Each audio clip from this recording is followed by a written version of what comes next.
Hello दोस्तों, welcome करते हैं आज हम आपका वाइटल्स एजुकेशन के इस प्लेटफॉर्म पर। तो आज हम कंटिन्यू करने वाले हैं चेस चैप्टर सेट्स का लेक्चर नंबर 3 आज हम पढ़ेंगे, जिसमें हम कार्डिनलिटी के बारे में, यानी जो सेट्स में कार्डिनलिटी होती है, यानी कि किसी सेट्स में नंबर ऑफ एलिमेंट्स में जो भी ऑपरेशंस वगैरह हैं उसको फर्दर आगे डिस्कशन को हम आगे बढ़ाएंगे और अपना कार्डिनलिटी ऑफ सेट के बारे में हम आगे डिस्कस करने वाले हैं। तो आइए स्टार्ट करते हैं आज के हमारे टॉपिक्स। तो जैसे कि इस सेशन में कवर करने वाले हैं कार्डिनलिटी फार्मूलाज और उसके कुछ एप्लीकेशंस हैं जो। तो आइए सबसे पहले देखते हैं कॉम्प्लीमेंट ऑफ अ सेट। तो कॉम्प्लीमेंट ऑफ अ सेट होता क्या है, सबसे पहले आप ये समझिए। तो सबसे पहले तो आप ये समझिए कि कॉम्प्लीमेंट का मतलब क्या होता है।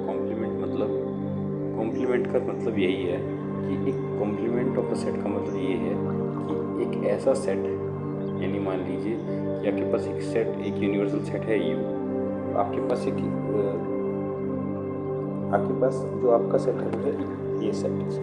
तो जो कॉम्प्लीमेंट सेट होगा वो कॉम्प्लीमेंट सेट क्या होगा, मान लीजिए आपका पूरा का पूरा यूनिवर्सल सेट है। तो इस पूरे यूनिवर्सल सेट में जो आपका सेट है, आपके सेट के को छोड़ के जो बाकी एरिया इसके पास बचेगा, यानी जो बाकी एलिमेंट्स या ऑब्जेक्ट्स इसके पास बचेंगे, वो पूरा एरिया क्या होगा, इसका कॉम्प्लीमेंट। यानी आप सिंपली क्या कह सकते हैं, अगर मुझे ए कॉम्प्लीमेंट को दिखाना है, यानी तो उसको यहाँ जैसे ए डैश से दिखाया गया, तो ए डैश क्या होगा, यू माइनस ए। इसे हम क्या कहते हैं, कॉम्प्लीमेंट ऑफ सेट। इसके नोटेशन दो तरीके के हैं, या तो कहीं पे होता है ए डैश या कहीं पे होता है ए, और ऊपर कॉम्प्लीमेंट के लिए क्या साइन दिया जाता है, सी। तो दोनों का सेम ही मतलब है, यानी कॉम्प्लीमेंट से ही इनका ताल्लुक है। तो आगे बढ़ते हैं। तो अब अभी हमने पिछली जो स्लाइड थी उसमें हमने देखा, उसमें लिखा गया था u माइनस ए। तो अभी तक हमने डिफरेंट ऑपरेशन देखे, जैसे यूनियन, इंटरसेक्शन। अब यहाँ पे एक चीज़ होती है डिफरेंस ऑफ सेट्स, यानी दो सेट को के बीच में डिफरेंस करना। तो इसका मतलब होता क्या है, पहले तो आप डिफरेंस ऑफ सेट का मतलब ही समझ लीजिए। डिफरेंस ऑफ सेट का मतलब होता क्या है, तो आप सिंपली डिफरेंस ऑफ सेट को ऐसे समझिए। मान लीजिए आपके पास दो सेट्स हैं, मान लीजिए एक सेट है ये सेट में आपके पास एलिमेंट है 1,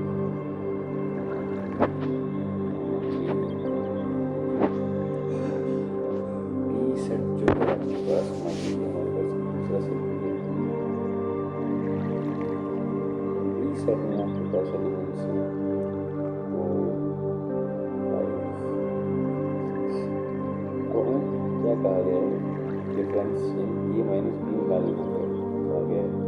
डिफरेंस ऑफ सेट ये कहता है कि आपको ए में से वो एलिमेंट्स हटाने हैं, यानी ए में से, यानी आप सिंपली समझिए, ए में से, ये सेट में से हमें वो एलिमेंट्स हटाने हैं जो बी में हैं। तो वो सिंपली एक एलिमेंट है 4।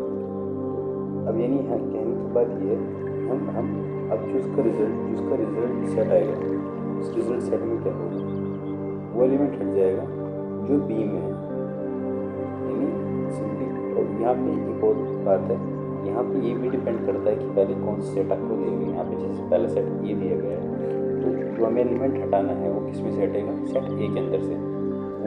वो एलिमेंट हटेंगे जो बी के अंदर प्रेजेंट है, यानी जो दोनों के बीच में कॉमन एलिमेंट्स है वो क्या हो जाएंगे, हट जाएंगे, रिड्यूस हो जाएंगे, और बचेंगे वो एलिमेंट्स जो हमारा पहला सेट था, जो यानी जिसमें से वो डिफरेंस करना है, उस सेट के बाकी बचे एलिमेंट्स को एज इट इज लिख देंगे। तो ऐसे आता है आपका डिफरेंस ऑफ सेट। तो यहाँ पे बताया कि the difference of sets A and B in this order is the set of elements which belongs to A but not to B. यानी वो ए से तो बिलोंग करेंगे लेकिन बी से ना बिलोंग करेंगे। कहने की बात ये, जैसे अभी मैंने पिछले एग्जाम्पल में बताया, यहाँ पे भी देखिए कोई सेट ए है, उसमें 5 एलिमेंट्स हैं और बी में है 3, 5, 7, 9, 11। तो अगर मैं ए माइनस बी करूँ तो यहाँ से आप देख सकते हैं कि दोनों में जो कॉमन एलिमेंट्स थे वो 3 और 5 थे। तो 3 और 5 हटा के यहाँ पे बचा 1, 4, 4। वही एलिमेंट्स है जो बी में नहीं थे, ए में थे, ठीक है। लेकिन दोनों में डिफरेंस समझिए। अभी मैंने कहा था कि जो पहला सेट है उस पर डिपेंड करता है आंसर। यहाँ पे एक और बात है कि कम्यूटेटिविटी के लॉ फॉलो नहीं करता है। ए माइनस बी ऐसा नहीं है कि बी माइनस ए के इक्वल होगा, ये अनइक्वल होते हैं। आप यहीं से देख सकते हैं, जैसे बी माइनस ए ए आया, तो बी माइनस ए में आप साफ देख सकते हैं कि बी माइनस ए के आंसर क्या है 7, 9, 11, 3, यानी दोनों में जो एलिमेंट्स है कॉमन वो कौन कौन से 3 और 5, तो बी सेट में से 3 और 5 हटा दिया और बाकी का सेट आपको दे दिया गया। ठीक है, आप इसको इस नोटेशन जो हमारा वेन डायग्राम है आप उसके थ्रू इसको समझ सकते हैं। डायग्राम में आप ऐसे समझिए, जैसे पहले हमें क्या दिया गया कि हमें ए माइनस बी करना है, तो ए माइनस बी का मतलब क्या है, आपके पास जो पूरा का पूरा सेट था वो था आपका ए सेट। अब इसमें से हमें वो एलिमेंट्स हटाने हैं जो बी के अंदर थे, तो सिर्फ इतना हिस्सा हट जाएगा। ए माइनस बी का एरिया कौन सा होगा, ये जो येलो आउटलाइन एरिया है यही आपका ए माइनस बी एरिया होगा। ये बात करते हैं बी माइनस ए, तो बी का जो टोटल एरिया था वो ये था, और इसमें जो एक एलिमेंट्स हैं वो ये दोनों हो जाते हैं, तो बी माइनस ए का एरिया यहाँ से इस जो कलर्ड पोर्शन है, ये लाइट ब्लू में कलर्ड पोर्शन है, हो जाएगा आपका बी माइनस ए। तो दोनों भी कम्यूटेटिविटी का लॉ फॉलो नहीं होता है, यानी ए माइनस ए के इक्वल नहीं, ये आपको आगे चलते हैं। तो यहाँ पे कुछ रिजल्ट्स दिए गए हैं क्या, ए माइनस बी का जो यहाँ पे क्या दिया गया, क्या रिजल्ट दिया गया है, उन्होंने कहा कि A minus B intersection B minus A is equals to 5। थोड़ा सा कॉम्प्लिकेटेड है, उसको सिंपली पहले आप इसको पार्ट्स में तोड़ेंगे तो आपको आसानी से समझ में आ जाएगा। सबसे पहले उन्होंने कहा है ए माइनस बी में आप सिंपली समझ सकते हैं कि ये एरिया है ए माइनस बी, ये एरिया तो येलो पोर्शन एरिया हो गया, ये आपका हो गया ए माइनस, ये हो गया ए माइनस बी। अब आगे बात करते हैं, अब इंटरसेक्शन को भी छोड़िए, अभी उन्होंने क्या किया ए इंटरसेक्शन बी का एरिया कौन सा है, बीच का एरिया है। ए इंटरसेक्शन बी का एरिया कौन सा है, ये बीच वाला, इस एरिया को हम क्या कहेंगे ए इंटरसेक्शन बी, ये दूसरा पार्ट हो गया।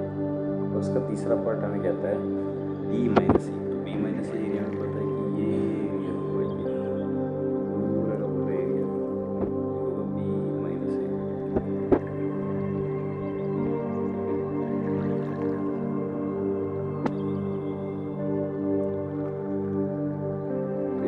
पूरा एरिया हो गया आपका बी माइनस ए। अब उन्होंने कहा है कि इनके बीच में इंटरसेक्शन का साइन, यानी हमें क्या देखना है, इन तीनों में कॉमन पार्ट, और आप सिंपली देख सकते हैं कि सबका जो एरिया है वो एक दूसरे से बिल्कुल अलग है, कोई भी एक दूसरे से जुड़ा हुआ नहीं है, नहीं वो क्या है आपस में डिसजॉइंट सेट्स हैं। तो डिसजॉइंट सेट होने की वजह से जो इसका रिजल्ट आता है, लास्ट में जो रिजल्ट बचता है वो क्या होता है आपका 5। तो या वेन डायग्राम से आप सिंपली समझ गए हैं, तो ये इसका एक रिजल्ट है। इसका एक और रिजल्ट भी दिया गया है ए माइनस बी, दूसरा रिजल्ट भी देखिए कि A minus B union, result क्या कहता है, A minus B union A intersection B union B minus A union B के इक्वल।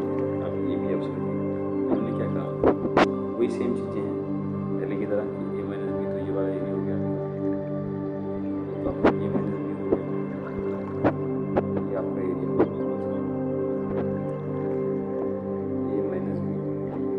का एरिया जो है वाली सी कलर है, तो ये आपका ये इंटरसेक्शन बी हो गया। थर्ड एरिया है बी माइनस ए, इसलिए आपको हो गया बी माइनस ए। तो अगर आप उन्होंने क्या कहा इन तीनों का इंटरसेक्शन करेंगे, अगर आप इन तीनों का इंटरसेक्शन करेंगे तो इन तीनों को जो इंटरसेक्शन करने के बाद आपको एक नया एरिया मिलेगा, वो आप देख सकते हैं कि आपको कौन सा एरिया मिलेगा, ये पूरा का पूरा एरिया आपको मिल जाएगा। जो पूरा का पूरा एरिया है, पूरा का पूरा एरिया कौन सा है, ये पूरा का पूरा एरिया वही है जिसे आप दूसरे तरीके से कैसे निकाल सकते हैं, ए यूनियन बी से, तो वही यहाँ पे उन्होंने बताया।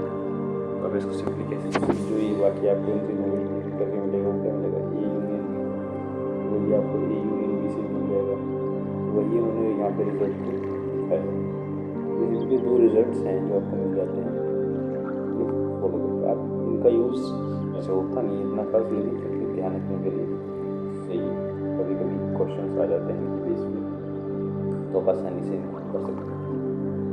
आगे बढ़ते हैं। तो एक और चीज़ दी गई है यहाँ पे, एक और रिजल्ट दिया गया है कि ए माइनस बी जो होता है वो किसके इक्वल होता है, ए माइनस बी इक्वल होगा ए इंटरसेक्शन बी नॉट, यानी बी कॉम्प्लीमेंट या बी डैश। अब यहाँ पे देखिए ए माइनस बी तो हमें पता है कि ए माइनस बी का एरिया कौन सा होगा, जो येलो कलर्ड एरिया है वो आपका ए माइनस बी है। अब दूसरे पोर्शन में ये अब इसने क्या कहा है कि ए इंटरसेक्शन, पहली बात तो ये पूरा सेट ये हो गया, फिर उसने कहा बी डैश। अब बी डैश का एरिया कौन सा होगा, इस ये पूरा का पूरा अंदर का सेट है बी, और इसके बाहर जितना एरिया होगा बी डैश। उसने क्या कहा इंटरसेक्शन, इन दोनों का अगर हम इंटरसेक्शन देखें, बाकी सारा बाहर का एरिया और ये इतना एरिया, तो आप सिंपली देख सकते हैं कि जो दोनों में कॉमन एरिया आएगा वो कौन सा आएगा, वो यही एरिया आएगा, और यही एरिया को हम क्या कह रहे हैं ए माइनस बी। तो ये भी एक इसका रिजल्ट है। ठीक है, आगे बढ़ते हैं। तो अब जैसे यहाँ पे एक क्वेश्चन दिया गया है कि if A and B are two sets, यानी ए और बी दो सेट हैं, और क्या गिवन है कि A minus B union B is equals to A, तब क्या होगा। तो आप पहले इसको सिंपली आप ऐसे समझिए कि उन्होंने क्या कहा है, A minus B union B is equals to A. A minus B का मतलब क्या है, ए माइनस अभी हमने पीछे एक फॉर्मूला पढ़ा कि ए माइनस बी किसके इक्वल होता है, ए इंटरसेक्शन बी कॉम्प्लीमेंट की। तो हमने यहाँ पे इसको रिप्लेस किया, जब इसको रिप्लेस किया तो इसकी एक प्रॉपर्टी हमने हमने जब पिछले लेक्चर में हमने देखा, एक और प्रॉपर्टी होती है कौन सी, डिस्ट्रीब्यूटिव प्रॉपर्टी।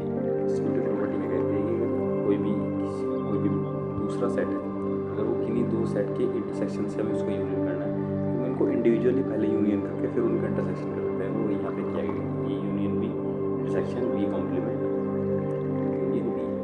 तो जब आप ए यूनियन बी तो झुका तो रहेगा, लेकिन अगर आप बी कॉम्प्लीमेंट और बी का यूनियन करें तो सिंपली आप समझ सकते हैं आपको वही, यानी आप वही बात कर रहे हैं कि आपको पूरा का पूरा यूनिवर्सल सेट मिल जाएगा। क्यों, देखिए आप पिछले इस पर देखिए, पिछली स्लाइड में देखिए, अगर आप सिंपली आप देखें जो ये बाकी ब्लू पोर्शन एरिया है वो क्या है आपका पूरा बी कॉम्प्लीमेंट, और जो बाकी बचा ये अनकलर्ड हिस्सा है ये बी है। अगर आप इन दोनों को जोड़ देंगे तो आपको यूनिवर्सल सेट ही मिलेगा। वो वही यहाँ पे इन्होंने किया है, तो यहाँ पे आपको क्या मिल गया, यूनियन सेट, यूनिवर्सल सेट। तो अगर इन दोनों में आप सिंपली बात है कि आप यूनिवर्सल सेट से कुछ भी इंटरसेक्शन करें किसी भी सेट को, तो आपको वही सेट एज इट इज़ मिलेगा। तो यानी कहने की बात है कि ए यूनियन बी ए के इक्वल है, और जब ए यूनियन बी ए के इक्वल है तो सिंपली कहने की बात यह है कि जो बी है वो ए का सबसेट है। कि ये तभी पॉसिबल है क्योंकि आप अगर दो सेट का यूनियन कर रहे हैं और आपको पहला सेट मिल रहा है, तो आप सिंपली वेन डायग्राम उसका आप ऐसे समझ सकते हैं कि आपको वेन डायग्राम कुछ ऐसा मिलेगा कि ये यूनिवर्सल सेट है और ये आपका सेट ए है, ये आपका सेट बी है। अगर आप इन दोनों का यूनियन करेंगे तो आपको ये एरिया मिल जाएगा। तो मतलब जब आपको यही सेट ए मिल रहा है, तो ये कंडीशन तभी होती है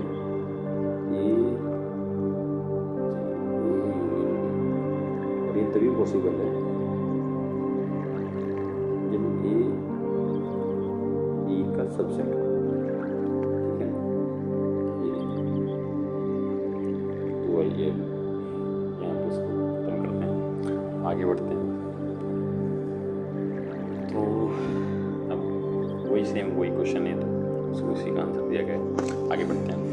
तो कुछ ऑब्जर्वेशंस भी दिए गए हैं, जैसे कि एक ऑब्जर्वेशन ये दिए गए हैं कि ये मैंने अगर कोई भी एक सेट है बी, अगर वो एक प्रॉपर सबसेट है तो ए माइनस बी हमें कैसा लगेगा। तो ए माइनस बी को देखने में ऐसा लगेगा जैसे यहाँ पे फर्स्ट इसमें दिखाया गया, अगर बी ए का सबसेट है तो अगर हम ए माइनस बी कर दें तो हमें एक ऐसा वेन डायग्राम आपको देखने को मिलेगा।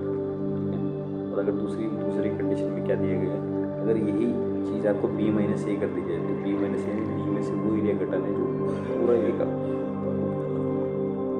आपको क्या मिलेगा, आपको 5 मिलेगा। क्योंकि ऐसा कुछ क्योंकि आपके पास कुछ नहीं बचेगा। क्योंकि आप सिंपली देखिए कि ए के अंदर तो वो सारे एलिमेंट्स होंगे जो बी के अंदर पहले से प्रेजेंट हैं, तो बी के तो सारे एलिमेंट्स कट ही जाएंगे, तो आपके पास बचेगा क्या, 5। इसलिए बी माइनस ए 5 होगा। कब, कंडीशन है if B is subset of A. इस कंडीशन में दो रिजल्ट्स आते हैं, ए माइनस बी में तो आपको बी मिल जाएगा एज इट इज, और बी माइनस ए यानी ए माइनस बी में तो आपको मिलेगा ये पार्ट मिलेगा, यानी आप ऐसे समझ सकते हैं कि ए यूनियन थोड़ा कॉम्प्लिकेटेड है, पर ए माइनस बी आप ध्यान रखिए। सेकेंड रिजल्ट ये है कि बी माइनस ए में आपको 5 मिलेगा। ठीक है, आगे बढ़ते हैं। तो अब आते हैं सिमेट्रिक डिफरेंस पर। तो सिमेट्रिक डिफरेंस होता क्या है? तो सिमेट्रिक डिफरेंस का मतलब होता है कि दो सेट्स का सिमेट्रिक डिफरेंस, वो एक ऐसा सेट ऑफ एक ऐसे एलिमेंट्स का सेट होगा जो दोनों सेट में हैं और उनके इंटरसेक्शन में नहीं। कि मान लीजिए ये एक सेट आपका ए और ये एक आपका सेट बी है, जो ये सिमेट्रिक डिफरेंस होगा उसमें दोनों के एलिमेंट्स तो आएंगे, पर वो एलिमेंट्स नहीं आएंगे जो दोनों में कॉमन है, यानी जो दोनों के यूनिक एलिमेंट्स हैं, सिर्फ वही एलिमेंट्स हैं। इन जो दोनों का इंटरसेक्शन पार्ट है वो कवर नहीं होगा। वेन डायग्राम में आप देख सकते हैं जो कलर पोर्शन है ये येलो और ये इन दोनों पोर्शन को जो जोड़ के जो आपको एलिमेंट्स मिलेंगे वही आपका क्या होगा? Symmetric difference. और उसका जो नोटेशन है वो क्या होता है? डेल्टा का नोटेशन होता है। उसका एक और फॉर्मूला है, वो क्या है कि A minus B union B minus A, क्योंकि जो ये एरिया है वो आपको कब मिलेगा? ए माइनस बी करने में, और ये एरिया आपको कब मिलेगा? बी माइनस ए करने में। आपको चाहिए क्या? इन दोनों, ये दोनों एरिया मिला के चाहिए, तो इनका यूनियन। तो ए डेल्टा बी आपको कैसे मिल सकता है कि A minus B union B minus A. ठीक है, ये आपका सिमेट्रिक डिफरेंस होता है। आगे बढ़ते हैं। तो उन्होंने बताया कि यहाँ पे इसको कैसे निकालते हैं। इसका एक और इसको उन्होंने एक दूसरे फॉर्मूले से बताया कि ए सिमेट्रिक डिफरेंस को कैसे निकाल सकते हैं। सबसे पहले उन्होंने क्या कहा? A union B. A union B में कितना एरिया आएगा? ये पूरा का पूरा एरिया आ जाएगा आपके पास। फिर उन्होंने क्या कहा? Minus A intersection. सिंपली वही बात उन्होंने दूसरे तरीके से की। पूरी यूनियन यानी यूनियन तो पूरा का पूरा एरिया और ए इंटरसेक्शन बी में सिर्फ इतना हिस्सा आएगा। तो अगर आप इतने पूरे हिस्से में से सिर्फ इतना हिस्सा हटा देंगे आपको क्या मिलेगा? वही जो आपको चाहिए था, ए डेल्टा बी। तो वही दो फॉर्मूला, यानी एक दूसरा फॉर्मूला भी यहाँ पे उन्होंने क्या दे दिया? A union B minus A intersection B. तो तब भी आपको क्या मिलेगा? सिमेट्रिक डिफरेंस मिलेगा दो सेट्स का। जैसे इन्होंने यहाँ पे क्वेश्चन दिया गया कि let A is equal to, एक सेट ए दिया गया है जहाँ पे एक्स इज इक्वल टू 1 और एन लेस देन और equal to n belongs to natural number, और b x is equal to 3n और n less than 3 और n belongs to natural number। इनमें से क्या पॉसिबल है? तो पहले तो दोनों सेट बनाने पड़ेंगे। तो आप सिंपली देखिए, जैसे इन्होंने जो b हमारे पास आएगा वो आएगा 369, और जो आपके पास ये समझिए आपके पास ये यहाँ पे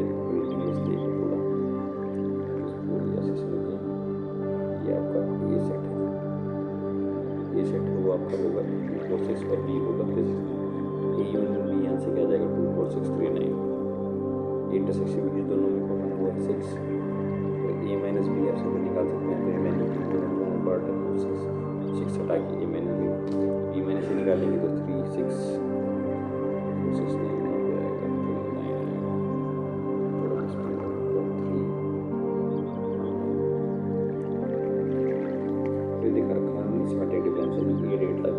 भी कैसे निकलेगा? ए माइनस बी हमने 2 निकाल ही रखा है और 10 से 3 को बनाएंगे तो इन दोनों को जो यूनियन करके सेट है वो हो जाएगा 2 3 4।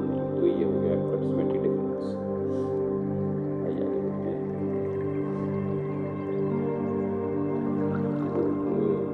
दूसरा क्वेश्चन ये है कि A delta B is equals to A union B होता है। तो उन्होंने कहा कि अगर A delta B A union B को आप इसको एक दूसरे फॉर्मूले से देखिए। हमने फॉर्मूला पढ़ा कि A delta B A union B minus A intersection B. तो बस आप इसको ये समझ सकते हैं, जब उसने कहा है ये इज इक्वल्स टू ये पार्ट आपका क्या हो? ये पार्ट नेगलेक्ट हुआ, यानी फाई। यही आपको रिजल्ट चाहिए था। तो वही आपके ऑप्शन में दी गया है कि A intersection B equals to phi. इसको ये आपको पढ़ना था। तो यहाँ से इंटरसेक्शन बी क्या आ गया? आपका फाई आ गया। ये एक फॉर्मूला बेस्ड क्वेश्चन थे और कुछ ज़्यादा इम्पोर्टेंट क्वेश्चन नहीं थे। आइए आगे बढ़ते हैं।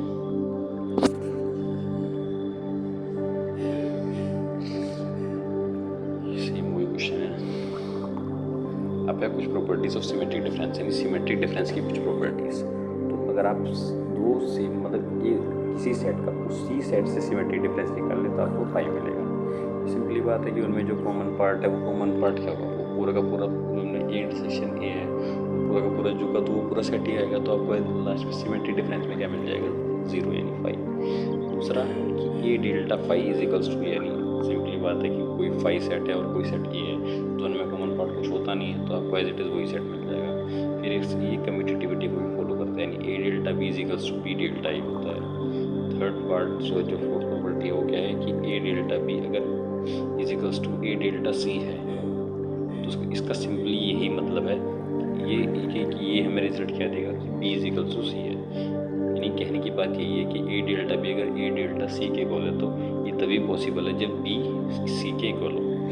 और ये एसोसिएटिविटी को भी फॉलो करता है, यानी ए डेल्टा बी फिर ब्रैकेट में बी डेल्टा सी। अगर इसको करना चाहते हैं तो कुछ नहीं कि पहले दो को फिक्स करना है, आप किन्हीं दो को पहले उन दो का सिमेट्रिक डिफरेंस निकालिए, फिर अगले को उसके साथ जो रिजल्टेंट सिमेट्रिक डिफरेंस आया उसके साथ आप सिमेट्रिक डिफरेंस निकालिए, तो आपको दोनों तरीके से आपको सेम रिजल्ट्स मिलेंगे। तो वही है कि एसोसिएटिविटी के लॉ को फॉलो करता है। और दूसरी बात डिस्ट्रीब्यूटिविटी है उसके लॉ को भी ये फॉलो करता है। यानी ये मान लीजिए जैसे यहाँ पे क्या दिया गया है कि A intersection B symmetric difference C, तो उसका आप तोड़ सकते हैं, यानी ए इंटरसेक्शन बी फिर डेल्टा ए इंटरसेक्शन सी। तो डिस्ट्रीब्यूटिविटी को भी ये फॉलो करता है, यानी इसमें तीनों काम करते हैं, कम्यूटेटिविटी भी, एसोसिएटिविटी भी और डिस्ट्रीब्यूटिविटी भी। ठीक है, आगे बढ़ते हैं। अब जैसे यहाँ पे क्वेश्चन दिया है कि if X and Y are two sets then X intersection Y union X whole का कॉम्प्लीमेंट। यहाँ पे एक और बात याद रखनी है, कॉम्प्लीमेंट किसका दिया पूरी कॉम्प्लीमेंट, तो सिंपली आप समझिए, अब इसको थोड़ा विजुअलाइज करने की सोचिए। मान लीजिए आपके पास एक सेट है और एक दूसरा सेट है, और अब आपके पास है दो सेट एक्स और वाई।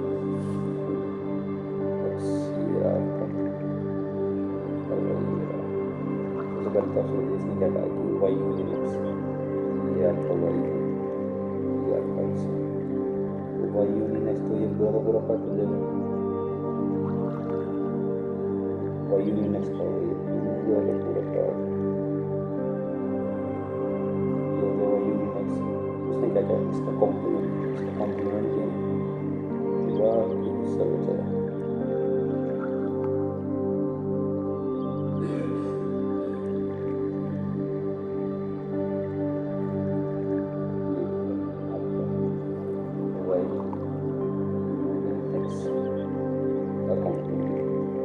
उसने क्या कहा इंटरसेक्शन विद एक्स, जो एक्स आपका एक्स सेट है, यानी ये सेट है, इसके साथ क्या कॉमन है, आप सिर्फ देख सकते हैं कि दोनों में कोई पार्ट कॉमन नहीं है, तो यहाँ पे आपको आंसर क्या मिल जाएगा इसका। तो आप इसको जब जो सेट्स के ऐसे क्वेश्चंस होते हैं आप उसको वेन डायग्राम के थ्रू विजुअलाइज करके भी आसानी से सॉल्व कर सकते हैं। और बाकी मैथमेटिकली तो आप सॉल्व कर ही लेंगे, लेकिन वेन डायग्राम के थ्रू अगर आप सॉल्व करेंगे तो आपको विजुअलाइज आसानी से कर पाएंगे और आपको आंसर्स चुटकियों में मिल सकते हैं। तो मैं सजेस्ट करूँगा कि आप आगे जो ये क्वेश्चन है पहले वेन डायग्राम के थ्रू विजुअलाइज कीजिए। हाँ, वो आपका मैथमेटिकली वो आपका ठीक है लिखने के लिए कि जब आपके पास MCQ है, टाइम आपके पास कम है, आपको आंसर जल्दी से जल्दी देना है, तो वहाँ पे वेन डायग्राम्स को विजुअलाइज करके आप उसको आसानी से जल्दी इसका आंसर दे सकते हैं।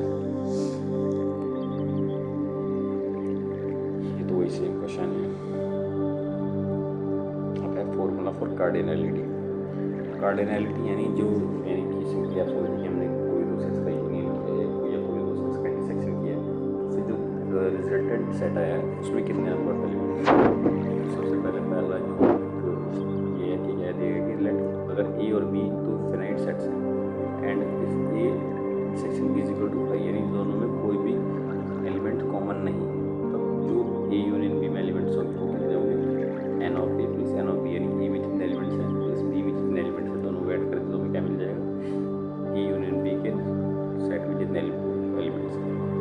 लेकिन अगर ए इंटरसेक्शन बी में वाई नहीं है, यानी उनमें कुछ पार्ट कॉमन है, अब उसमें कितने एलिमेंट्स होंगे, तो सिंपली है n A plus n B minus n A intersection B, ये जो दोनों में कॉमन पार्ट है तो हमें हटाने पड़ेंगे नहीं। हम पहले क्या कर रहे हैं, पहले दोनों को जोड़ रहे हैं, पहले दोनों को हमने जोड़ दिया तो कुछ एक्स्ट्रा पार्ट बचेगा, तो वो एक्स्ट्रा पार्ट कौन सा होगा, ये इंटरसेक्शन वाला। ये इंटरसेक्शन के एलिमेंट्स हटा देंगे तो हमें फिर क्या मिल जाएगा, ए यूनियन बी। ठीक है, ये सिंपली ऐसे सोच कर रहे हैं। जैसे एक क्वेश्चन दिया गया, if X and Y are two sets such that X union Y and X have 18, 15 and 12 elements respectively, then the number of elements in x intersection y। इन्होंने कहा कि x यूनियन y में कितने elements है 18, y में है 15 और x में है 12। तो अभी बताना है x intersection y। Simply formula based question है, फॉर्मूला लगाइए, सिंपली एलिमेंट्स को जो वैल्यूज दी गई उन्हें पुट कीजिए तो आपको आसानी से क्वेश्चन आंसर मिल जाएगा। तो वही यहाँ पे सिंपली किया गया। बढ़ते हैं,